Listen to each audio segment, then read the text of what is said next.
Hi, I'm Nikki. And you want me to say I'm Kane? No. Hi, I'm Nikki.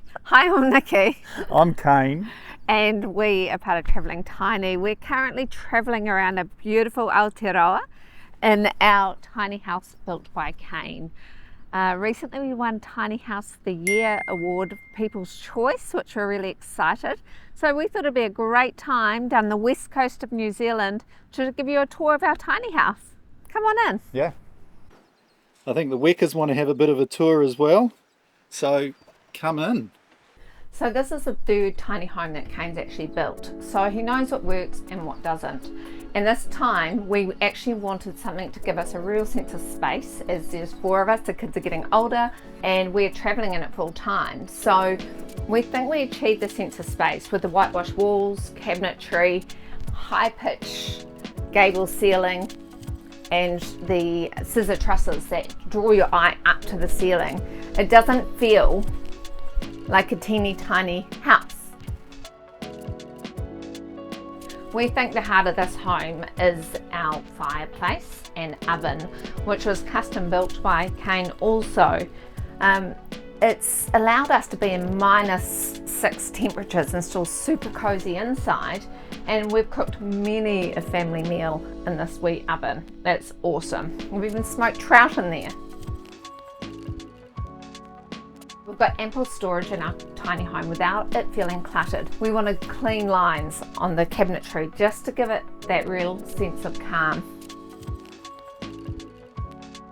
As in any home, the kitchen is one of the most widely used parts of the home. So we wanted a really large kitchen bench with lots of clear space that we could use for different purposes, cooking, cleaning, science projects, what have you.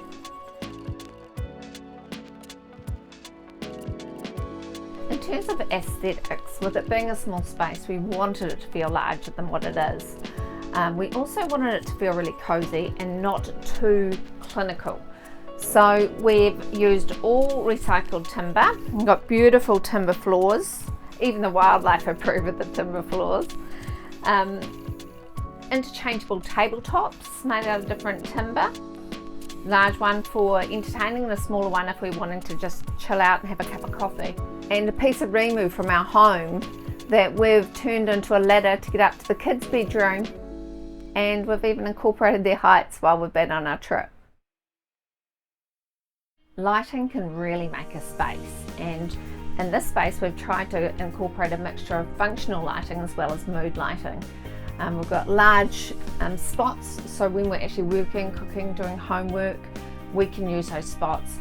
But otherwise at night time it really comes alive when we start to put on our mood lighting that Kane's incorporated under the pantry, in his whiskey shelf,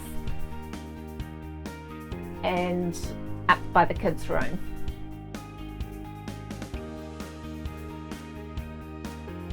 Another key element of any great tiny home is storage. We all know how much storage we need in a normal home. Imagine putting everything into a tiny home.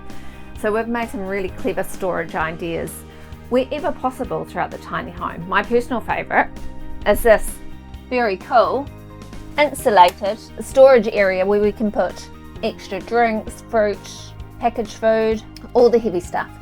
The storage continues into the living room.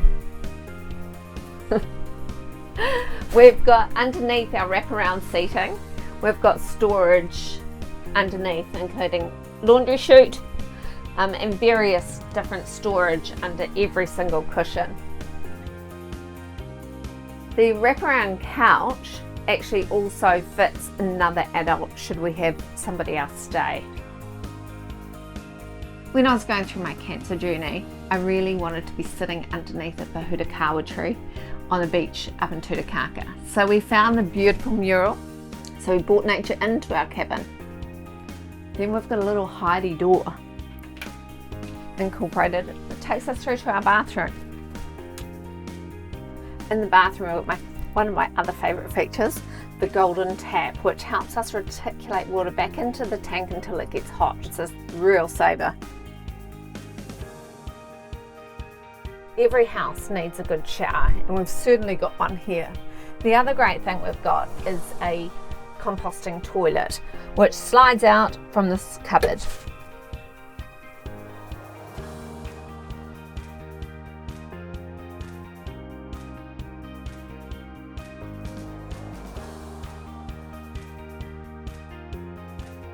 We've got an extractor fan, which keeps all of our moisture out of the home.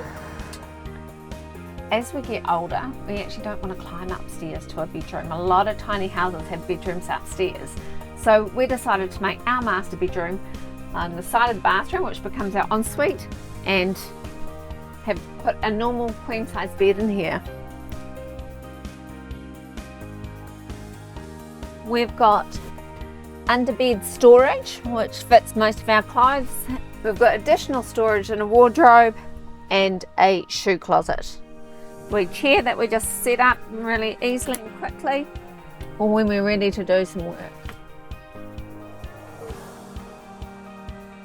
Nice private space in here. We've also got beautiful lighting in our room, which is dimmable. So we're travelling with our two kids, Hunter and Lila, a teen and a tween. So really important that they have their own space in here. Really important for us all to have our own spaces. So Kane has created 2 separate rooms for the kids, and they're actually big enough for when they grow up to a 6-foot adult. I don't think they'll still be living at home then, but who knows. In their rooms they've got great insulation so the fire doesn't cook them, and they've also got great ventilation, to like a skylight and a window. They quite often are seen poking their heads out of their skylights, either watching the stars or looking at the fireworks that is on at the time. So they're very, very lucky to have their own rooms. So now that I've shown you the interior of our tiny house, I'm going to hand you over to Kane, who's going to show you the functional, slightly boring stuff. Hi. Thanks, Nikki. Before we go outside, I just want to share with you the brief that I wrote for building this tiny home, and that I wanted it to be not just warm and cozy, it needed to be light and easy to tow. It also needed to be fully off-grid, and it also needed to be able to get off-road so we could camp at remote places around New Zealand. I wanted to make sure it was watertight, not only when we were camping, but also when we were driving along the highway. So we'll pop out and I'll show you some of the features that helped make it win people's choice. So I suppose the first boring thing for this outside tour is the deck. So it just slides out, there's no legs, it is cantilevered into the chassis.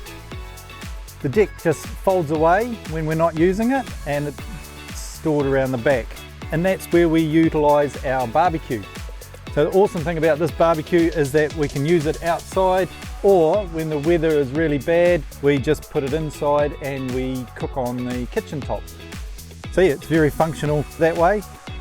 So moving down, we've got this roll-out awning, which is also awesome when it's raining or when the sun's beating down, you can hide away. So this cupboard here is really handy. This is where we keep all of our wet gear.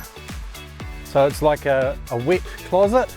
It's got all my fishing gear, diving gear, raincoats and stuff like that. It's so you put it in there and it can dry out of the weather.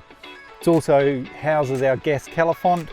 You don't want your gas calefont exposed to the wind because that'll just get blown out in the middle of your shower. It's fully vented and it is gas certified.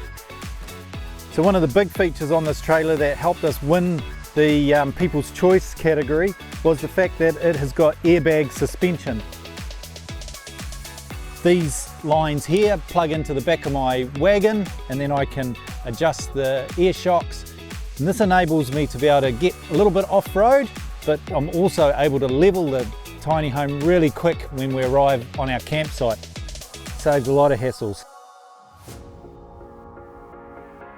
So this tiny home is 6.3 metres long by 2.4 metres wide, and it is 3.8 metres to the top of the chimney, which is all within legal requirements for being on the road in New Zealand. We also have a tier weight of 2.7 tonne, and then with a bit of gear we're still under 3.5 tonne. So more boring features, this cladding is not timber, it is fiberglass. It is quarter of the weight of plywood and quarter of the price if you do it yourself. So down the back here under the bed is an access way from the outside, and in here is a locker for all of our camping stuff and mainly lightweight gear that we put down the back here. It's also got the MPPT solar charge controller and circuit breakers and fuses. So on the roof we've got 400 watts of solar panels, and they go into 300 amp hour lithium batteries which are sitting under the couch. So if we get down here, another boring feature is the water tank, 350 litres of fresh water. Those tanks I built out of fiberglass so that I could get the perfect shape and size for between the chassis members, and then that goes down into grey water tanks of a very similar size. We've got a 12 volt pump to reticulate the water around the tiny home, and it's all lagged for going into extreme cold conditions.